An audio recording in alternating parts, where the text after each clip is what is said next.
So I'm here today to speak with Chip Andrews, former chairman and CEO of FMI Corporation and current managing partner of Andrews Ventures and NC State class of 1966. Thanks for joining me today, Chip.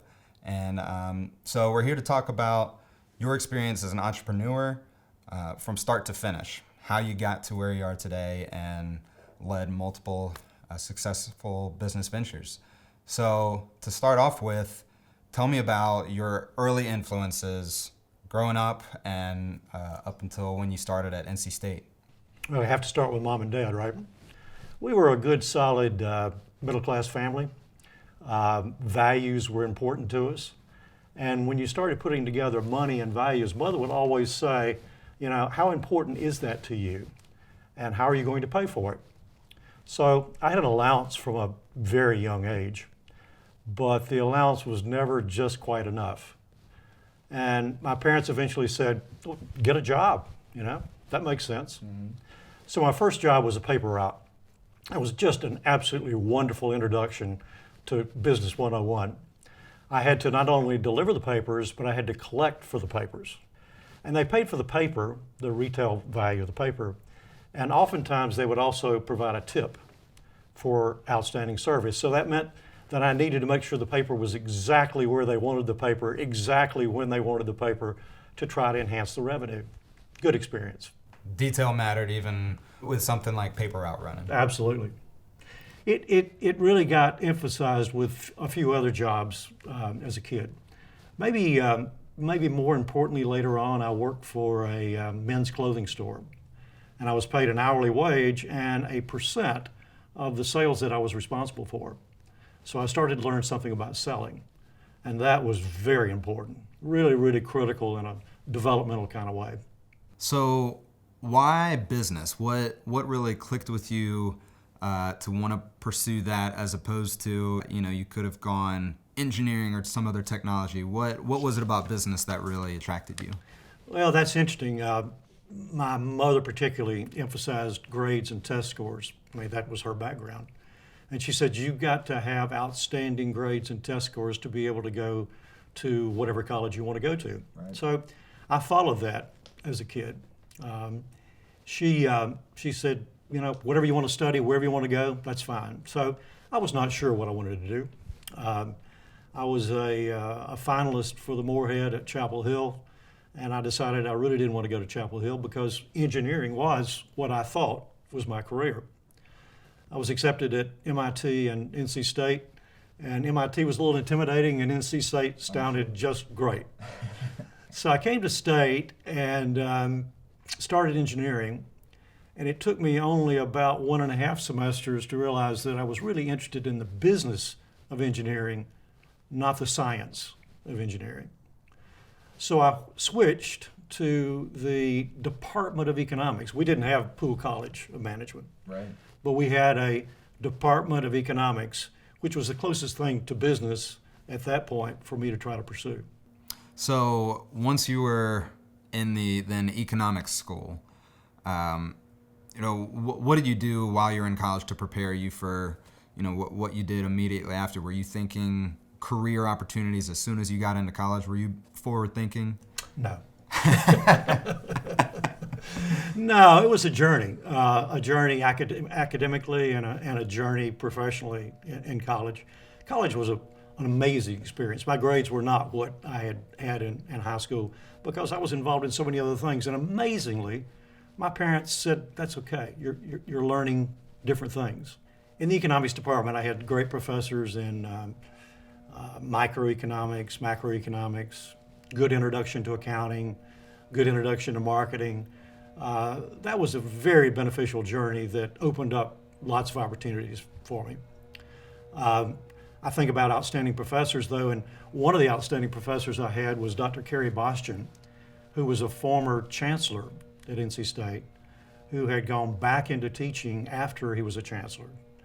And I was talking to some of my buddies about what were good courses to take, and they said, take Dr. Bastian. I said, what does he teach? Genetics. Genetics? It was just fascinating because he was so good at telling stories about how people develop. It was not a matter of the science, look it up in the book and memorize the genetic development. He said, let me tell you why and how this happened. He was mesmerizing, just a tremendous guy. And then probably the professor that was most critical for me was a guy that I had in my senior year. At that time, seniors had a senior research project. And the first semester was identifying the problem. So I spent 3 or 4 months identifying what was assigned me was what is the biggest problem that you see from a business perspective that we have at NC State? And then the second semester was, how should we fix it? The problem that I identified was our parking problem. Somehow it's still there today, right? That's right. So it was difficult for students, it was difficult for faculty and staff, certainly difficult for visitors. I identified that as something that over the next decade or so, the university was going to have to deal with. So in my second semester, I came up with the solutions. One of them was, we've got to start building parking decks. And I identified a spot near Reynolds Coliseum that I thought was the place for the first parking deck to be built at NC State. Amazingly, after I graduated 2 years later, they hired an engineering firm to do a pretty expensive study to determine that we needed a parking deck near Reynolds Coliseum. That was a tremendous experience. It was here's a business problem, identify it, and then spend 3 or 4 months trying to figure out how to solve it. At what point was it where you started to think that you wanted to kind of do your own thing and follow that entrepreneurial path? It sounds like with a lot of your early jobs, you had some experience with that, even to the paper routes. But was it a switch that flipped down the road that really made you start thinking in that mindset? The switch was Dr. Fales. Dr. Fales was a professor at NC State. I never had him in class. I really don't know why, but I never had him in class. He was a famous guy. They do Professors of the Year on a regular basis, and he won it many years because he was the guy that when the engineers were told that they had to take something outside of engineering and they asked the other engineers what they should take, people would often say, take Dr. Fales. Doesn't matter what he's teaching. He might be teaching cost accounting. He might be teaching marketing. It doesn't matter. Just take the guy because he's really good at explaining the concept. Sort of back to storytelling again. Right. Really good. So Dr. Fales was doing some consulting on the side in his 40s. And generally the consulting happened because an engineer graduated from state, went into their own business. Many of them went into the construction business because civil engineering at state led to a construction opportunity. And maybe they're 5 years, 10 years out, and let's say a contractor has been doing competitive bidding and they've lost their last 6 or 7 or 8 jobs, and they say, something's wrong here. I need help. Who should I talk to? Hey, how about that professor, Dr. Fales? So a young business manager in the construction industry would come back to Raleigh and say, Dr. Fales, can you help me? He said, I don't know, but we'll see. So he would go help, generally successfully. And that guy would then go to his association meeting and tell his buddies about this Dr. Fales, who was so good and really understood the fundamentals of how business really works. And then they would invite Dr. Fales to come speak to the association. 20 people, 30 people, 40 people. So he would do a good job with a state association convention, and they would tell the national guys. And so here's a convention coming up in Las Vegas, and Dr. Fales would go to Las Vegas and speak to 800 people. And again, he was mesmerizing because he would take a business issue that they were facing and he would tell a story about positive and negative outcomes and what the differences were and what the principles were embedded in those stories. So after he would finish a speech, people would come up to him and he'd be surrounded with people asking questions. And there were so many people, they couldn't all ask the questions, so they would give him business cards that he was going to follow up with them. And being the absent-minded professor, he might send the shirt to the laundry that had 6 business cards in it and not be able to follow up. But he was developing a business model that says, if you speak and you're really good at delivering a speech, You will get people interested in what your concept is. They'll want to talk to you, and then you have a chance to make a pitch about your help. It kept on reinforcing itself throughout my career that if you're able to tell a good story, you have a big opportunity of convincing and bringing along with you the people that you're communicating with. And so he decided early in his 50s that he had a business here that could be developed. But he recognized that he didn't have the time or really the interest in trying to do it all. He needed a team. And he thought about it and he said, I really need a bunch of people that have just graduated, a bunch of aggressive, talented people that will take this charge and help me build the business.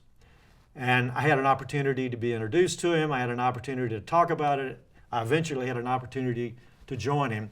And it was hard, but at the end of the day, not hard, because it said, give up your salary, but you're here to build something. And he had already developed the proof of concept. The proof of concept is you tell a great story, you get a lot of interest, you get an opportunity to make a pitch. He had already even tried what you do beyond the pitch. The pitch would be, we don't know if we have the answer, but we will do what we called a survey visit. Amazingly, in those early years, our close rate from a survey visit was maybe 80%, 85%. If you identified the right issues to be solved, and if you knew how to solve those issues, the sale was there to be made. It was just an absolutely tremendous opportunity. Now, it meant that we had a business model that was different from what an awful lot of people might think of as an entrepreneurial business model today. Mm-hmm. We had no funding, none. It was all bootstrap. In fact, Dr. Fales told those of us that were with him early, we could go to the bank and borrow money and put it in, and we'd have a little bit of percentage equity in the business. But there was no business loan. We funded the business by the profitability of what we were doing month by month, year by year, and eventually over those decades. I mean, making $1 million in sales was a huge deal for us. $1 million was eventually 2, and then 5, and then 10, and then 20, 40, 60, 80, or whatever, over many decades. But that was all built by self-funding. So you were heavily involved with Dr. Fales early on. Outside of consulting, what other industries or fields did you get involved with early on? Well, one of the things that Dr. Fales was particularly instrumental in was how we managed our business, FMI, internally, and then whether other opportunities we considered. But looking at other opportunities along the way became a part of the FMI opportunity. Real estate was always there. I mean, many of our clients were general contractors. They were involved in real estate. They were involved in real estate execution. Some of them were involved in real estate ownership, sometimes because they decided to, or sometimes because the developer couldn't pay them, and they were involved in real estate ownership. And so oftentimes we would get an opportunity to participate. I mean, a client would say, would you want to forego your fees and take a percentage of this deal? Mm-hmm.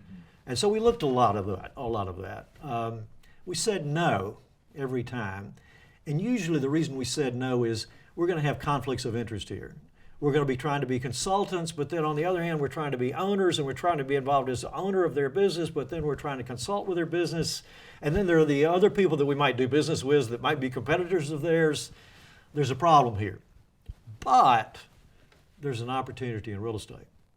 And the opportunity fundamentally is that you can create substantially more wealth in real estate than you can in consulting. And the reason is pretty simple. It's leverage. We got involved in that incrementally, step by step. Our offices, when we started FMI, were across Hillsborough Street, next to the Varsity Theater at the time. We came in the back door to the upstairs offices, and we eventually outgrew the office. And we said, we need some more space. So we said, maybe we should build a building. How much space do we need? We calculated that we probably needed 10,000, and we wanted to grow into 15,000 square feet. And so I asked, do we really want to build a 15,000 square foot building? Why don't we maybe build a 50,000 square foot building and rent out the rest? So now we're going to be using multiple leverage. leverage of debt, but leverage of people that are renting from us as well. So we eventually ended up buying a piece of property on the other side of Crab Creek Valley. And we embarked on building a 50,000 square foot building. And when we started the concept, all we had was our own lease, which was for maybe 12,000 square feet or something. Fortunately, by the time we were about 25 or 30% complete, I was able to get Golden Corral to join us as a tenant for our entire second floor. And then before the building was complete, we rented out the third floor to a company that was located in Pennsylvania that wanted to expand their operation in North Carolina. We were fully occupied by the time we opened. Took a lot of risk away by those two big lease signings. We only needed a few more square feet down on the first floor to completely fill up that building. So that was a success. We said, I like this. This feels good. Maybe we should do that in other cities where FMI is locating. We can be a tenant and we can also be an owner. And maybe we should consider other forms of real estate investments. We ended up invested in a multifamily project in Raleigh that was already in existence, and we learned a bit about multifamily and said maybe we should build our own multifamily project. And eventually we built a apartment project near Crabtree that was 220 units, which was highly successful. We said, if office works and if multifamily works, maybe we should try retail. And we invested in some retail development. So over the course of a couple of decades, we got more and more involved as real estate developers, taking on additional partners, and perhaps more importantly, investing with other partners. Real estate's been very successful for us, and I really like going back and listening to other people talk about as they almost see the light bulb go on of, oh wow, that could be beneficial. I had a chance to talk with a student at NC State last week where he said, I've got two roommates. We're paying rent that seems to be pretty high. If I could buy an apartment, then I could get my other two roommates to help me pay on the loan for buying the apartment. I think that the leverage of real estate might be a good thing for me to try. I said, you got it. You got it. And so along with real estate and your other consulting ventures, it's clear you had a lot of successes early in your career.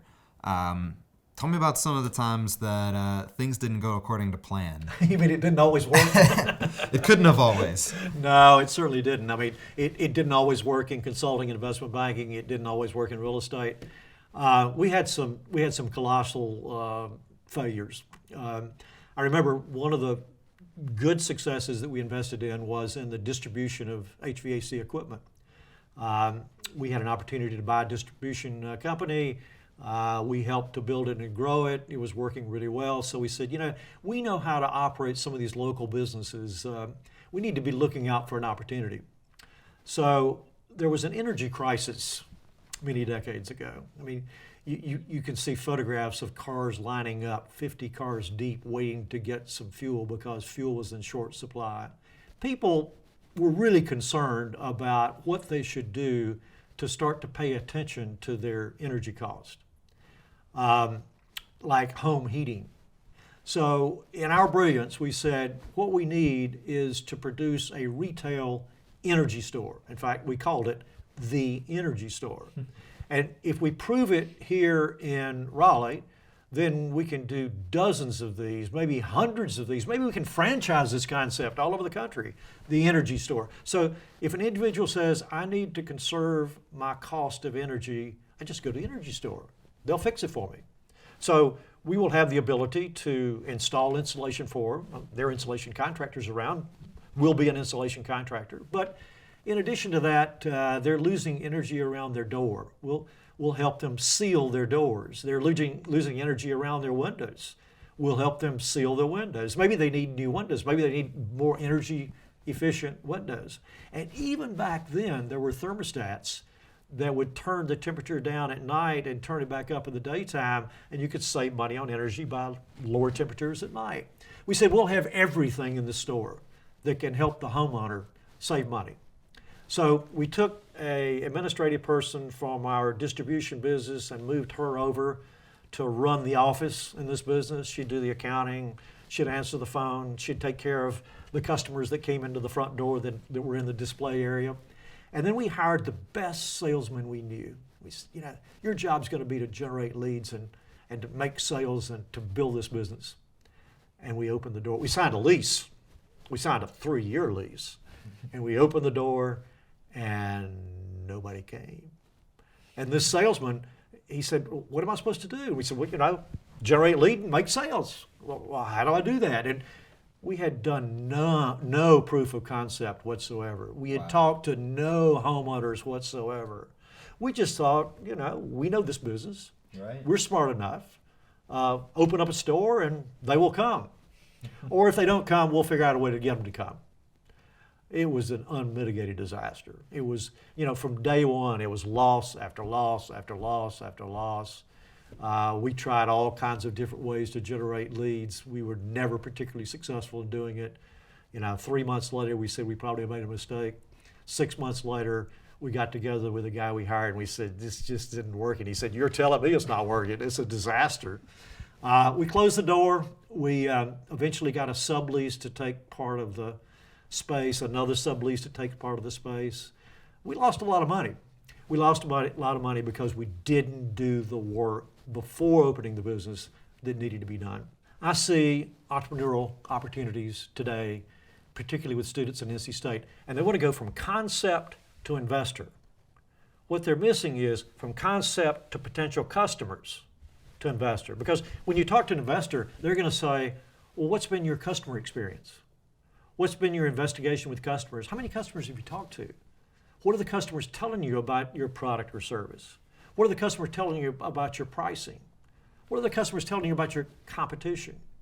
You know, deep customer evaluation and examination is a critical part to any entrepreneurial experience. I learned it the hard way. So with a lot of your early ventures, it seems like there were a lot of times that you were kind of thrust into roles that you didn't necessarily have experience with or were educated on before. So entrepreneurs today, you know, they want to get into their venture, their concept, but there's a lot of components of the business that they might not see coming. So where have you experienced that, or where have you seen that before? Yeah, I think that you're gonna fail. And learning how to, the current phrase is fail fast, is really important because it's going to tell you what you don't know and then maybe give you an opportunity to figure out what you need to know in order to solve the problem. You know, helping entrepreneurs today, I think, is not providing the answer. There aren't the answers. There are multiple answers, multiple options, multiple directions. One of the frequent questions is, how should I start my business? Do I do it myself? Or do I look for partners? And the answer is yes, because either one of those ways will work. If you do it yourself, you're responsible for managing your activities and managing the company, and you're going to be hiring different capabilities of things that you can't do well that other people can do better. And you don't have much money, so you're going to have to hire people that are interested in participating in the business, and maybe you need to give them stock options or something that helps them maybe get a benefit later on that they participate by being part of your concept. And I think as you grow the business, do you grow the business by giving equity to everybody that joins the business? Probably not. Maybe there are other ways of incentivizing people other than equity being the incentive. Lots of different directions, lots of different ways to make that work. I think a lot of the younger generations of entrepreneurs wants to know just what you were talking about, what's the right thing to do. And they can often get hung up on that if they don't have the prior experience. And it sounds like, based on what you're saying, there is no one way to do it. There's a lot of growth channels and ways to get traction, but would you just advise someone who's asking those types of questions, just try and see? Yeah, you know, if you look at accelerators around the country, some accelerators encourage partnerships because they're looking for different talents and different people that are complementary to each other. They don't necessarily encourage equal partnerships. It can be very different ways. Actually, there's some accelerators that encourage the solo entrepreneur because they say, if you're really good at what you do and if you have done an amazing amount of customer work, now I'm not talking about interaction with 10 potential customers, but 20, 50, 100 potential customers, maybe several hundred potential customers. So the customers have given you the roadmap of building this business. Now we can start talking about where you see the challenges and what kind of people you need to surround yourself with that help you overcome those challenges. So we've talked about a lot of lessons you've learned along the way that kind of shaped your career path. What if there was one big takeaway that you could use as a piece of advice to budding entrepreneurs? What's the most important thing? Well, first I would say is that the myth of the dominating, decision-making, controlling executive is just that. There's some people that are like that. I mean, I've known hundreds of people like that in consulting and investment banking. I've known lots of people in an entrepreneurial environment that appear to be that way. But if they're going to be successful over the long term, they've got to really learn that leadership is about helping other people.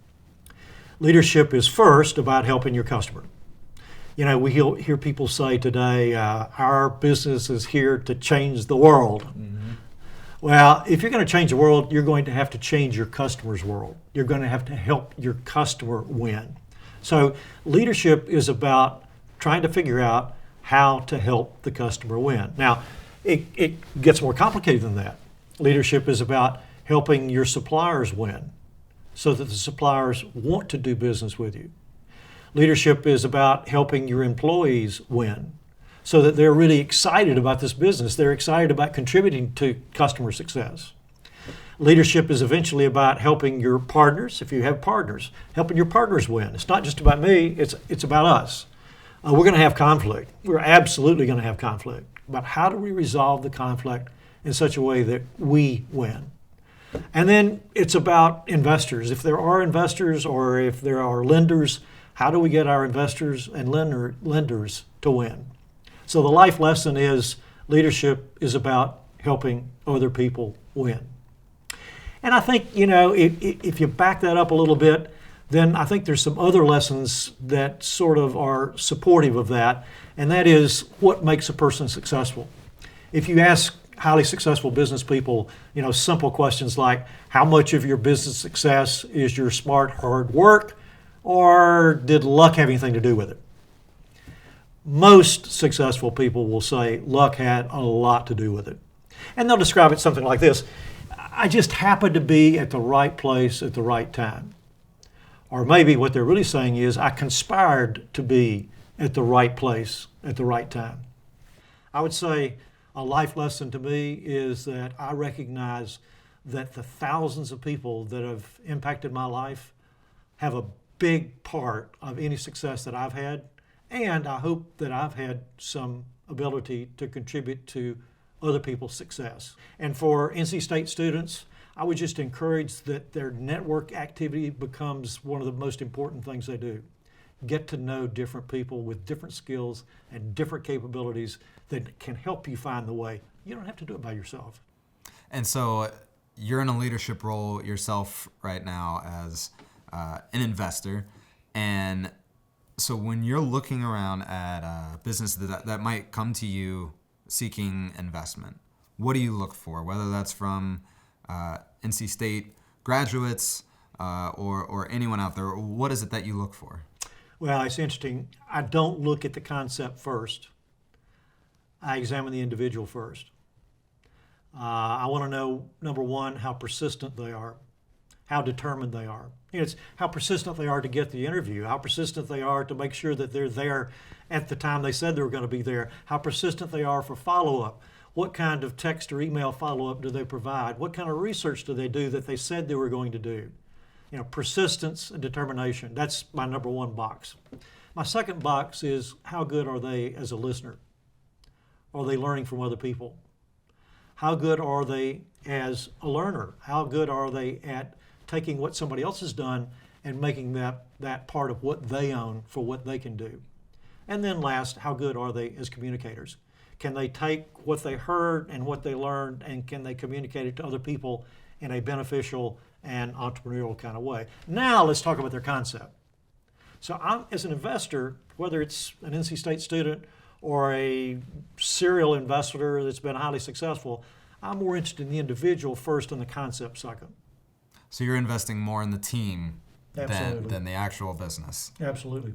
And so you gave a few years ago, you gave a gift to start the Andrews Accelerator program at NC State.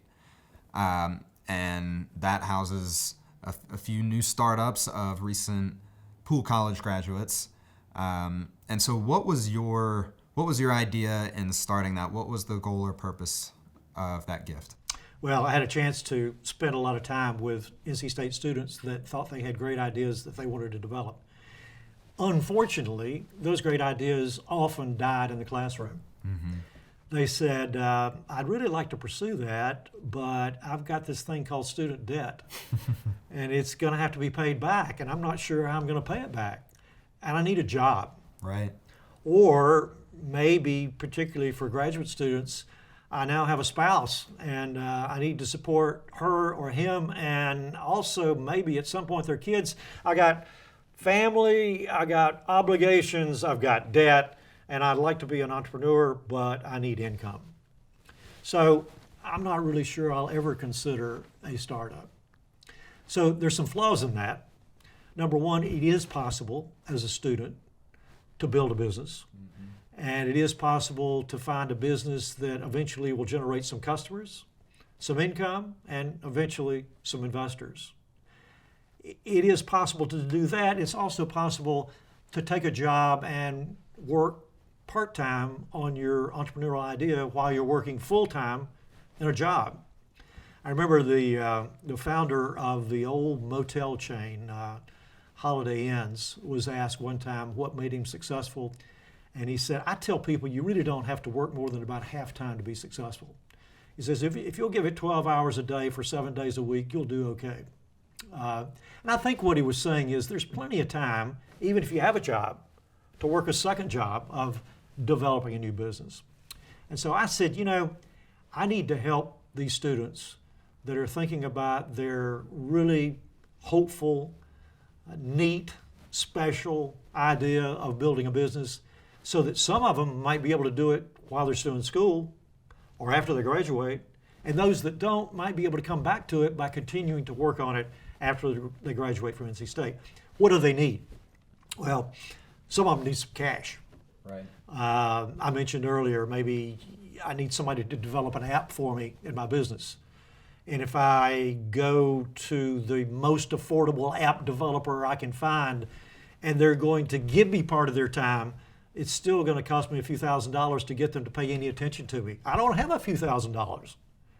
Maybe our fund could help with that. Maybe we can provide some starter money to get people beginning the quest for their entrepreneurial journey.